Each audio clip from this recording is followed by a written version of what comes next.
Sfera. Sfera. Sfera. Sfera. Utopia, un podcast réalisé par Hildegarde Leloué, Rémi Auguet, Justine Robin et Corentin Ribeiro. Un projet Sfera disponible sur Europod et toutes les plateformes d'écoute.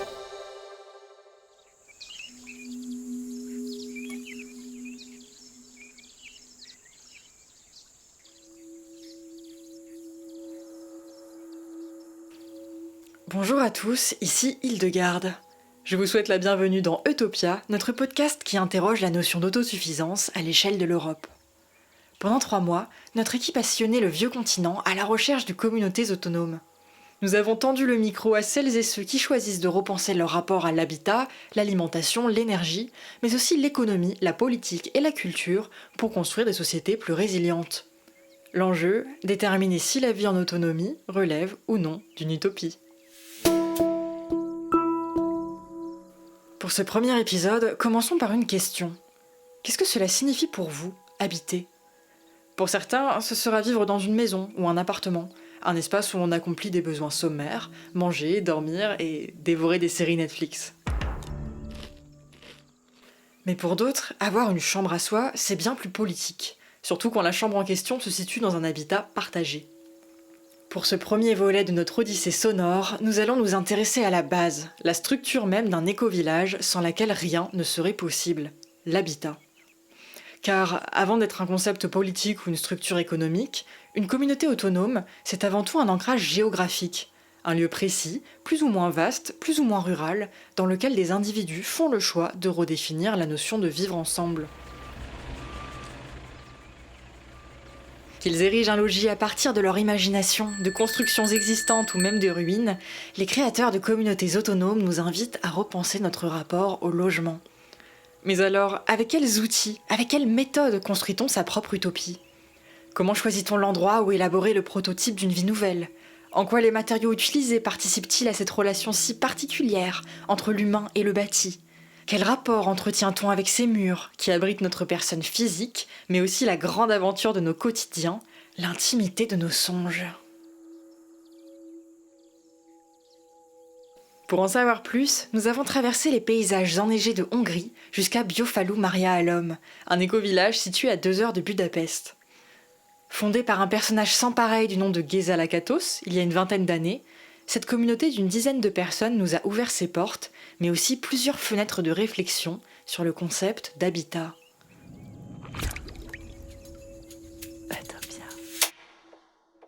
Quand nous arrivons à Biofalu, Géza se refuse à un classique tour du propriétaire.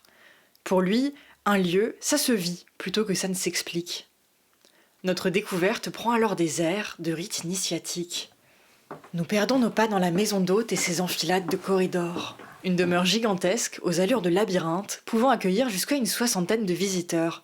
Enfin, en été surtout, car pendant les saisons froides, les groupes sont moins nombreux à venir s'y ressourcer, se former à l'éco-construction ou tout simplement découvrir ces habitations insolites. Au cœur du mois de décembre, nous étions donc seuls avec les résidents permanents de la communauté. Au dehors, Biofalu est encore plus immense, et notre solitude d'autant plus saillante. 35 hectares de forêt vallonnée, traversées de sentiers sinueux, révèlent, au hasard de notre curiosité, des maisons atypiques, toutes construites dans des styles et des matériaux différents. Il y a, par exemple, la maison Champignon, un nom tiré de son toit à la forme ovoïde. Près d'une impressionnante salle de bal, on trouve aussi la maison de briques rouges, ou encore un habitat partagé, la Five Flat House, maison divisée en 5 appartements. Vous l'aurez compris, les noms parlent pour eux-mêmes. Bara, résidente au sourire aussi ample que sa chevelure, nous a rejoints dans notre pèlerinage. Elle nous présente l'une des maisons jumelles, un ensemble de 2 bâtisses, construites en miroir l'une de l'autre. Cette maison est abandonnée depuis 10 ans, quelque chose comme ça. C'est pour ça qu'on commence à voir des détériorations. Et Biofalu est si immense qu'on ne peut pas tout entretenir, alors on se concentre plus sur la maison d'hôte. Si aucune maison ne ressemble à une autre à Biofalu, elles ont pourtant tout un point commun. Elles sont inhabitées, pour ne pas dire abandonnées. Pour cause, aucune n'est vraiment achevée. À l'une, il manque un mur, un crépi, un parquet. À l'autre, ce sont les fenêtres qui font défaut. Leur absence permet à la végétation de reprendre ses droits, floutant les frontières entre intérieur et extérieur dans un ensemble fascinant. Une autre distinction difficile à opérer, c'est la nature même des constructions qui nous entourent. Biofalo est empli de constructions expérimentales et à toi de décider ce qui relève plus de la maison ou de l'expérience architecturale.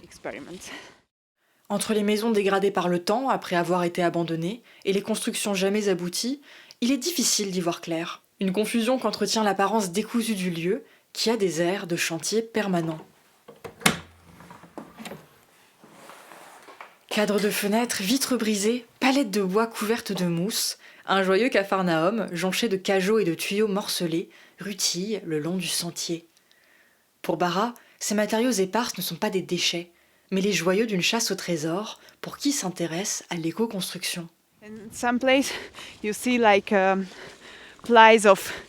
On peut voir des piles de déchets à plusieurs endroits. Enfin, certains les considèrent comme des déchets, mais ils peuvent aussi être transformés en trucs très cool. Je crois que Geza collectionne ces choses-là exprès. S'il voit de la fantaisie dans certains matériaux, il les transporte ici pour qu'un jour, peut-être, lui ou quelqu'un d'autre les utilise. Et le mélange des styles est saisissant. Sur certaines briques, on aperçoit encore le marteau et la faucille entremêlés, symbole de l'URSS. Un témoignage historique qui jouxte les rebuts industriels. La plupart sont d'ailleurs issus de Suzuki, l'usine de production automobile dotée d'une décharge à quelques kilomètres de Biofalo. De retour de notre expédition, nous prenons le temps de discuter avec Geza, le fondateur, 65 ans, un soupçon de malice dans le sourire. Assis en tailleur sur le sol de la salle de méditation, Geza nous partage son regard sur le lieu. Tout a quelque chose d'organique, d'étrange, de ludique. Vous ne verrez rien qui ne soit parfaitement lisse. Je ne fais rien qui n'ait pas de fonction, mais je ne fais rien non plus qui ne soit que fonctionnel.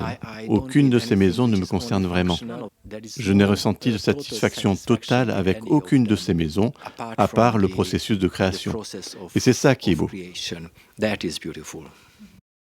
Si Geza s'exprime à la première personne, à grand renfort de gestes et d'expressions inventées dont il a le secret, c'est qu'il est dorénavant seul à imaginer et construire ses habitats.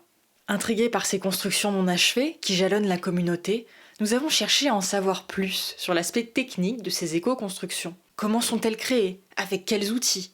Geza utilise avant tout ses propres mains. Avant l'âge de 55 ans, il n'en avait jamais fait quoi que ce soit, nous confie-t-il. À présent, construire son propre lieu de vie lui semble indispensable pour vraiment l'habiter. Des outils? Il n'y a que mes mains. Tu travailles dans la nature, en silence. Il n'y a que toi et quelques oiseaux en train de faire quelque chose dans le calme, sans le bruit des machines. Cette façon de construire avec un minimum d'outils, pour être le plus proche possible de la nature, s'inscrit dans une démarche encore plus générale pour Geza. Pour cause, les logements de Biofalo sont entièrement construits à partir de matériaux atypiques, recyclés ou de seconde main, voire même de déchets industriels. Ce sont par exemple des filtres à air Suzuki qui servent à l'isolation du bâtiment, indique Geza dans un rire. Des constructions pour lesquelles il part d'une idée de structure qu'il adapte ensuite au gré de son imagination.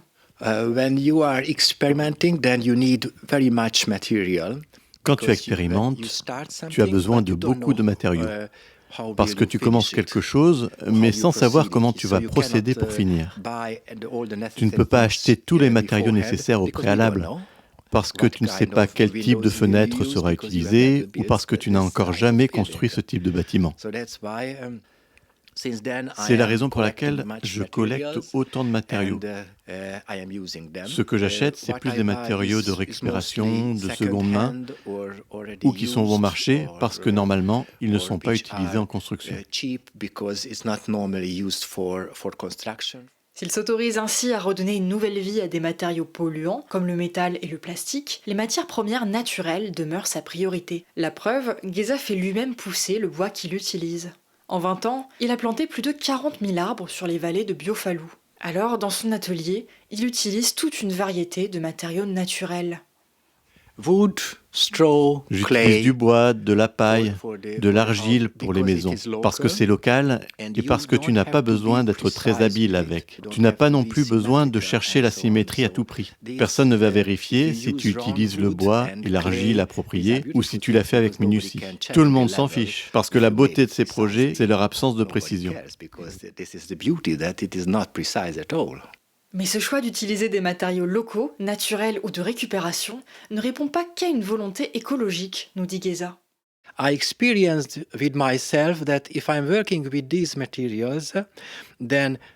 J'ai découvert qu'en travaillant avec ces matériaux, j'ai moins peur de faire une erreur. Si je fais quelque chose qui n'atteint pas le résultat espéré, ce n'est pas une erreur. Je sais que je travaille de toute façon avec des ressources abandonnées. Alors j'ai moins peur que les autres ne trouvent pas le rendu satisfaisant. Vous savez à présent comment sont érigées les nombreuses constructions présentes à Biofalou. Mais un logement, ça s'entretient. Alors, qui s'occupe de maintenir en état la maison d'hôte et les autres demeures habitées par la communauté ? Micro à la main, nous quittons la salle de méditation, par ailleurs notre chambre durant notre séjour. Nous voici dans la cuisine commune, où l'un des résidents déguste le menu du jour, soupe de lentilles, pâtes et pois chiches en sauce. Aurel a 23 ans. Avec son épouse, il a quitté Budapest pour Biofalou il y a 2 mois, afin de s'installer pour une période indéterminée dans cette communauté au panorama bucolique. Son objectif, c'est de se reconnecter à la nature, tout en créant des liens avec les autres résidents. Quand nous l'avons aperçu pour la première fois, Aurel faisait chanter sa scie pour réparer un bas de porte afin d'améliorer l'isolation de la maison partagée dans laquelle il habite. Si Geza, le fondateur et propriétaire du lieu, préfère ne pas s'occuper de la maintenance des maisons pour laisser la nature reprendre ses droits dessus, Aurel, lui, s'engage pleinement dans ses travaux de maintenance. Il y a beaucoup de travail de maintenance, en intérieur comme en extérieur. Par exemple, on récupère le bois d'anciennes structures qui se sont effondrées. La nature a eu raison d'elles et nous récupérons les restes. Aurel récupère donc le bois des constructions de Geza qui se sont effondrées avec le temps et le manque d'entretien. Du bois qui permettra ensuite, entre autres usages, aux fondateurs de Biofalou de créer d'autres bâtisses. C'est donc un véritable cycle qui s'opère entre la construction et la récupération. Lorsque nous avons demandé à Geza pourquoi il négligeait de finir ses constructions, sa réponse nous a étonnés. Je prends plaisir à expérimenter. Quand je commence une maison, j'imagine déjà la prochaine construite d'une manière différente. Même si je n'ai pas du tout fini la première, j'entame une nouvelle construction. C'est ça qui m'intéresse. Geza prend donc plaisir à multiplier les constructions sans nécessairement espérer qu'elles soient habitées. Il construit pour le plaisir de construire et sans intérêt particulier pour l'esthétique. Je n'aime pas le travail de finition. Je ne peux pas me projeter dans l'utilisation future d'une construction. Ce que j'aime, c'est la création de la structure et le gros œuvre. Les détails de finition ne m'intéressent pas. Les détails, je les laisse aux autres. Même constat pour ce qui est de la longévité de ses créations. Cela importe peu à Geza.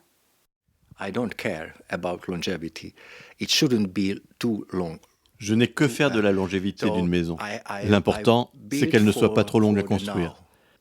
Je ne me préoccupe pas du futur, parce que ce sont des expériences. Si tu dois construire de façon sérieuse pour que ça dure dans le temps, alors tu n'es plus en train d'expérimenter, de jouer. Tu ne t'amuses plus, tu ne crées pas. Tu es contrôlé par tes peurs et tes schémas mentaux, ce qui n'est pas source de plaisir. Il a donc fallu du temps à Geza pour s'affranchir du regard des autres sur ses constructions et expérimenter pour son seul plaisir. Mais comment réagissent les habitants à cette façon de voir les choses si particulière ? Écoutons ce qu'en pense Aurel. For the first time, it was a little bit sad to me to see the houses not completely finished. La première fois, j'ai trouvé ça un peu triste de voir ces maisons inachevées ou en partie détruites. À des moments différents, ma mère et celle de ma femme sont venues nous rendre visite et nous sommes promenés avec elles. C'était très intéressant car là où l'une n'arrêtait pas de répéter « c'est si triste que cette maison soit là, vide et en ruine », l'autre clamait « c'est magnifique, toutes les choses qu'on peut y faire, c'est tellement inspirant ». Et c'était la même chose pour moi. J'ai d'abord vu la démolition et ensuite l'opportunité. The demolition and then I saw the opportunities. Mais l'éco-construction, ça ne se limite pas à ériger des façades et insérer des fenêtres. C'est avant tout une philosophie qui se réplique sur l'ensemble du mobilier et des dispositifs énergétiques. Geza, par exemple, multiplie les expériences en matière de chauffage. En 3 ans, il a fait plus de 150 essais pour trouver la structure parfaite d'un poêle. Celle dont la chambre de combustion serait assez spacieuse pour laisser s'exprimer le feu dans toute sa puissance. Intrigués, nous demandons à voir ce sanctuaire où il dédie son temps et son énergie en l'honneur des flammes. Le poêle improbable qui nous fait face, dans son atelier, c'est un curieux mélange de matériaux de récupération, principalement issus de Suzuki. Des matériaux assemblés entre eux grâce à de l'argile, récupérée au fond du lac de Biofalou. Sous le poêle, un compartiment amovible créé à partir d'un ancien séchoir à linge manuel permet de brûler le bois. Les flammes remontent ensuite jusque dans la partie supérieure, statique cette fois. Incrustées dans ces 2 caissons, des vitres permettent d'observer la danse des flammes. Les flammes différentes, tu vois, ils dansent comme dans le ballet. Tu vois, l'oxygène vient de 2 côtés et alors les flammes dansent. Outre son aspect fonctionnel, ce poêle est aussi le support d'un art inédit. Si les flammes constituent un spectacle que Geza aime à contempler, le poêle en est le théâtre. Un théâtre dont il orchestre les différentes représentations. Oui, dans ce laboratoire incandescent, aucun essai ne se ressemble. Facétieux, Geza s'amuse à faire varier l'aspect des flammes et leurs mouvements en modifiant les types de bois, leur forme et leur disposition. Car ces feux sont pareils aux maisons qu'il construit, uniques, singulières et résolument éphémères. Être bien. Habiter, c'est bien plus que se loger. C'est donner du sens à un lieu, l'investir, se l'approprier en y insufflant des habitudes de vie. Ça, c'est l'introduction que Maryse Quinton, journaliste et architecte, a rédigée en préface d'Habiter autrement quand l'architecture libère la maison, son ouvrage publié en avril 2021. Pour réaliser ce livre, l'autrice a sillonné plusieurs continents, Europe incluse, à la découverte d'un florilège d'habitats alternatifs. Des logements qui s'illustrent par des espaces plus permissifs que des habitations traditionnelles et qui favorisent la vie en communauté et une proximité avec la nature. Un principe finalement très proche de la philosophie de Biofalou. Alors, quels liens étroits peuvent unir architecture, environnement et liberté dans une optique de vie en communauté ? Maryse Quinton a accepté d'éclairer nos lanternes.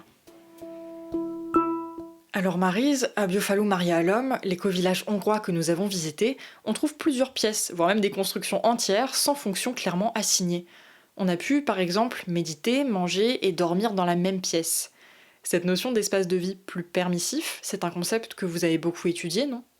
Alors ça, c'était vraiment l'angle premier de l'ouvrage et c'est ça qui a guidé toute la sélection des 23 maisons que j'ai présentées dans le livre et qui a guidé aussi évidemment le titre qui est Habiter autrement, c'est-à-dire sortir d'une image un peu trop figée de la maison qu'on connaît tous avec des pièces très assignées à des fonctions, les chambres, les pièces de vie, la cuisine. Donc vraiment, ce qui m'intéressait, moi, c'était de montrer des maisons qui permettaient d'habiter autrement. Et pour moi, habiter autrement, c'était effectivement des maisons qui laissent un grand espace de liberté dans l'appropriation. C'est en ce sens-là que j'ai utilisé le mot permissif, c'est-à-dire que tout n'est pas écrit, tout n'est pas défini et c'est au moment où les habitants vont l'investir que va se dévoiler tout le potentiel de la maison, qui peut aussi être autre avec une autre famille ou d'autres habitants. C'était vraiment ça qui m'intéressait. D'accord, c'est donc les habitants d'une maison qui déterminent son usage et non l'inverse. Cela me semble très proche de la notion de maison vivante que vous développez dans votre livre. Qu'est-ce que vous entendez par là exactement ? Alors, le concept de maison vivante que je voulais expliquer, c'était qu'une maison en soi ne prenait vie qu'avec les gens qui l'utilisent, qu'avec les habitants qui y insufflent leur manière de vivre, leurs projections, leurs envies, leurs besoins. Et je voulais sortir un peu de cette image d'objet figé de la maison. Quand on présente un projet d'architecture, on a tendance à le montrer de manière assez esthétisante, vide. Et mon idée, moi, c'était vraiment de montrer qu'une maison n'a de sens que lorsqu'elle est habitée. Et donc, c'est de ce point de vue-là que, effectivement, le concept de maison vivante m'intéressait beaucoup.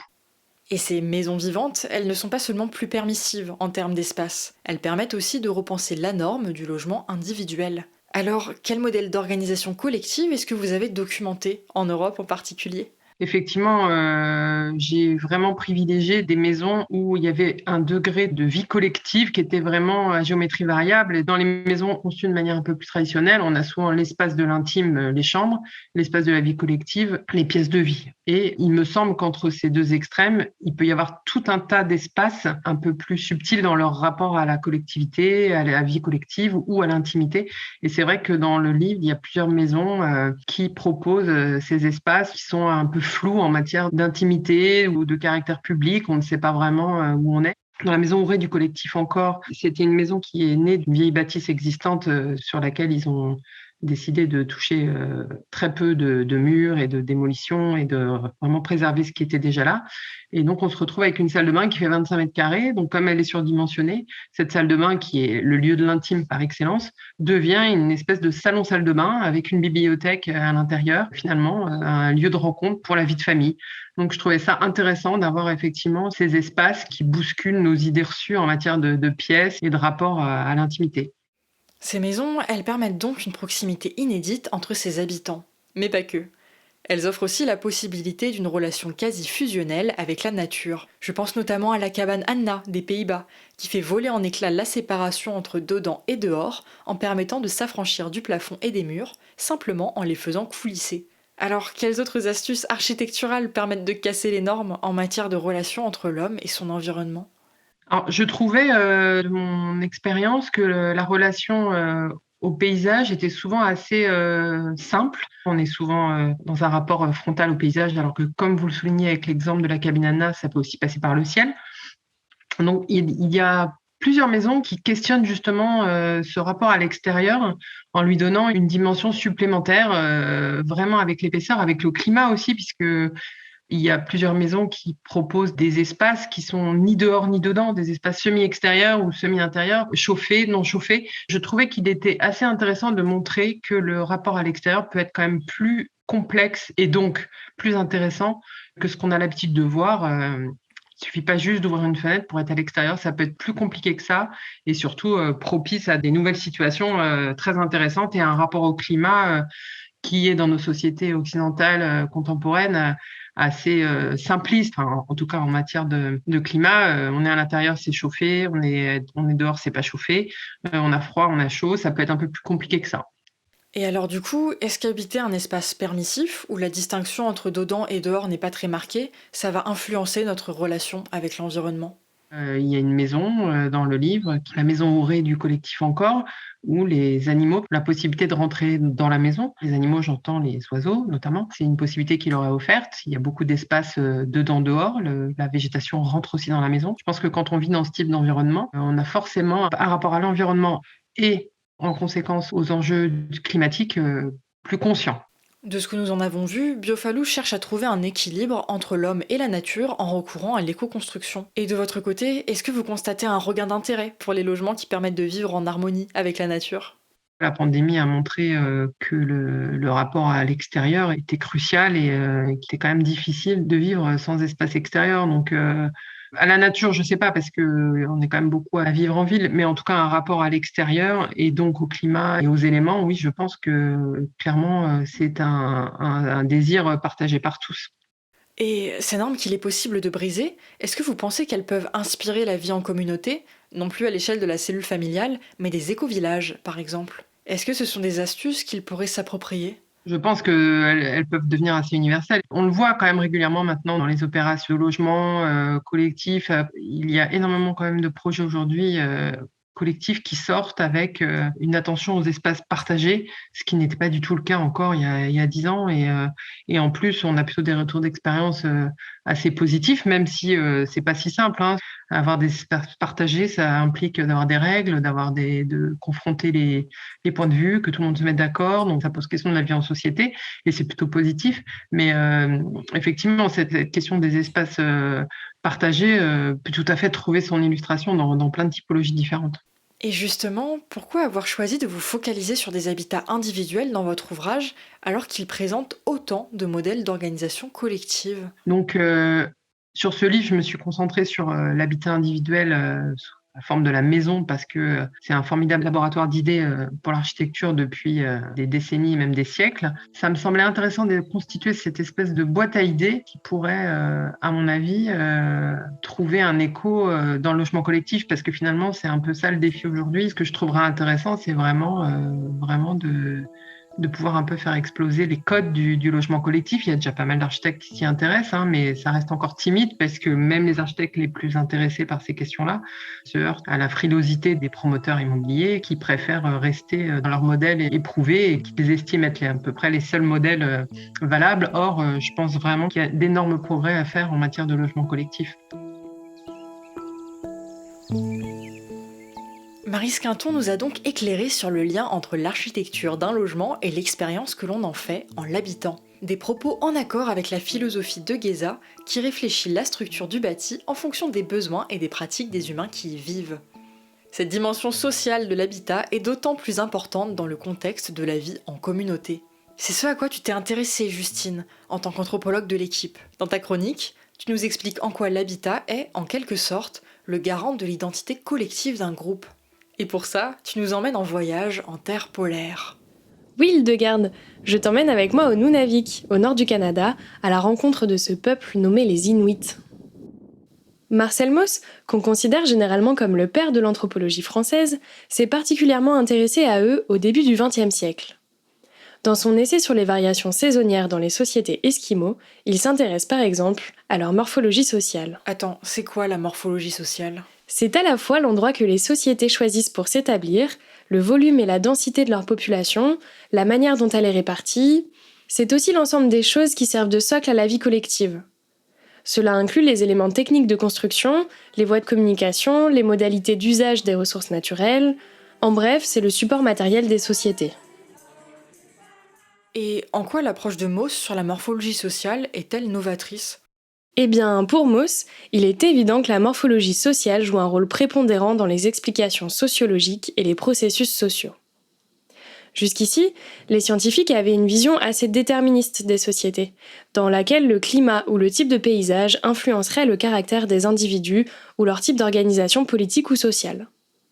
Puisque les Inuits vivent dans des latitudes élevées où le froid est extrême, il est tout à fait naturel qu'ils vivent entassés les uns sur les autres dans des petites maisons rondes afin de se réchauffer. Avec Mauss, ce présupposé vole en éclats. Il affirme que le climat ou la configuration des sols ne sont pas suffisants pour expliquer à eux seuls l'organisation des Inuits. Certes, l'entassement des Inuits dans la maison d'hiver leur permet de se chauffer et d'économiser du combustible, mais le froid n'est pas à l'origine de ce mode de vie. Si c'était le cas, d'autres peuples vivant dans des climats bien plus extrêmes suivraient ce même schéma. Mauss voit donc ici la preuve que la maison d'hiver, l'igloo, qu'elle soit en pierre ou en glace ou en os, est un trait spécifique à la société inuite, inhérent à leur culture. Ce n'est pas un facteur physique, le froid, qui détermine sa forme ou son existence, mais bel et bien un facteur social. C'est leur organisation morale, juridique et religieuse qui favorise un tel degré de proximité chez les Inuits pendant l'hiver. Pour bien comprendre, prenons l'exemple des kashim, les maisons communautaires des Inuits. Ils illustrent très bien les caractéristiques de la vie hivernale inuite, c'est-à-dire l'extrême concentration du groupe et sa vie collective. C'est quoi un kashim ? Kashim, ça signifie le lieu d'assemblée. C'était un lieu public où se déroulaient les nombreuses fêtes religieuses et collectives, mais aussi où le groupe prenait les décisions, rendait justice. C'est une sorte d'agora de l'Arctique, si tu veux, qui exprime l'identité collective du groupe. Un endroit où, je cite Mauss, l'individualité des familles et des maisons particulières disparaît, elles viennent se perdre dans la masse totale de la société. Avec les sédentarisations forcées dues à la colonisation, les kashim ont progressivement disparu. Ce qui est intéressant, c'est de voir qu'aujourd'hui, dès qu'il y a des conflits au sein du village, les anciens proposent de reconstruire un kashim pour réunir toute la communauté. D'accord Justine, mais comment est-ce qu'on peut mettre cet exemple en lien avec l'éco-construction ? La théorie de Mauss selon laquelle ce serait la vie sociale qui jouerait sur le substrat des sociétés me paraît fondamentale pour étudier la manière dont les éco-habitats mettent en lumière un nouveau rapport au monde et à l'environnement. Lorsqu'on parle d'habitat écologique, on évoque surtout l'aspect technique. Souvent, l'idée, c'est que c'est l'architecture d'un bâtiment qui va organiser et définir la vie sociale qu'il va abriter, et pas nécessairement l'inverse. On part rarement des pratiques déjà existantes des habitants pour concevoir un bâtiment. C'est en cela que l'idée de Mauss est intéressante. Elle permet par la même occasion d'expliquer le choix de ceux qui optent pour des logements différents, hors normes, parfois considérés comme précaires, alors qu'ils pourraient habiter ailleurs, dans des logements sociaux par exemple. C'est sûrement parce que cette manière d'habiter correspond plus à leur vie sociale ou encore à leurs idéaux moraux. D'ailleurs, c'est drôle parce que un des éco-habitats les plus en vogue en ce moment en France, c'est la yourte. Alors qu'à la base, la yourte, c'est un habitat d'hiver, utilisé en Asie centrale, notamment par les populations semi-nomades. En été, ce n'est pas spécialement agréable de vivre en yourte, car il y fait trop chaud. C'est donc bien que la yourte doit répondre à un besoin social. Et s'il y a de plus en plus de gens qui choisissent cette manière d'habiter, c'est sûrement pour les pratiques sociales qui lui sont liées.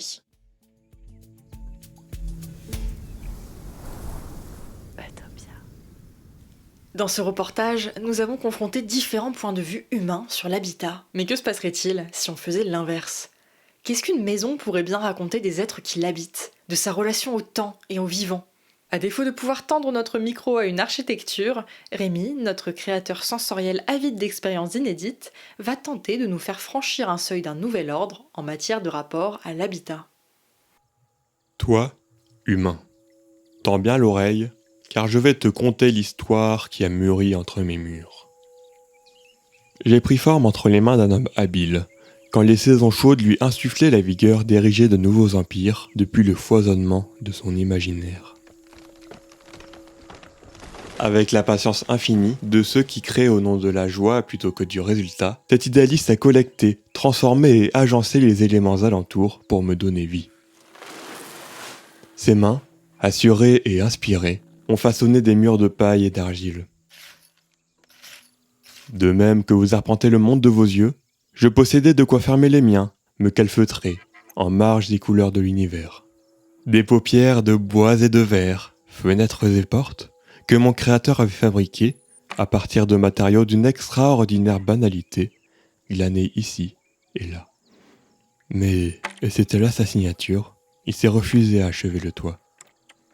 Il n'a pas posé la dernière tuile, de sorte de toujours pouvoir, allongé sur mon ventre de chêne, contempler les étoiles qui lui inspiraient de nouveaux songes.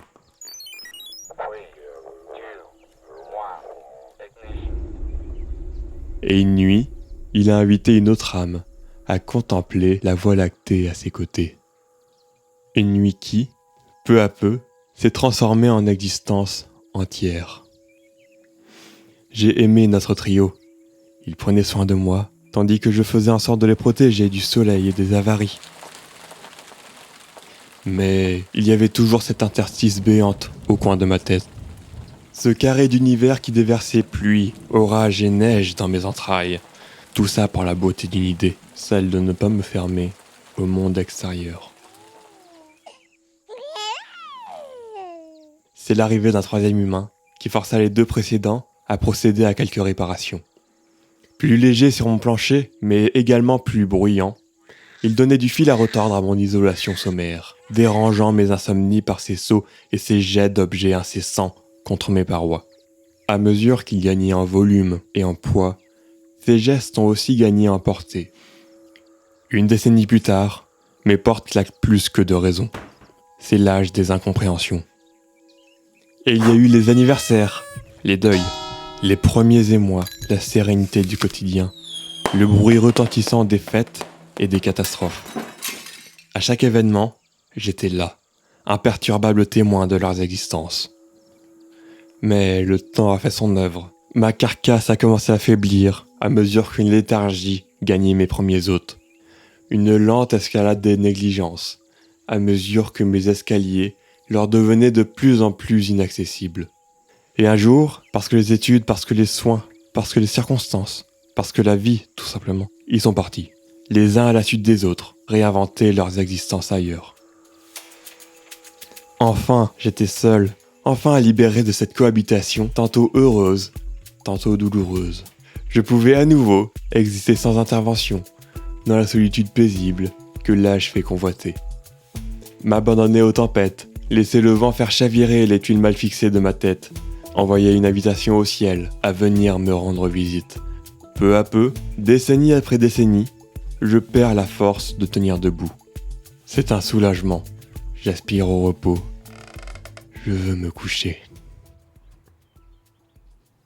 M'affaler lestement sur un tapis de bruyère et inviter la faune et la flore à effleurer mon corps.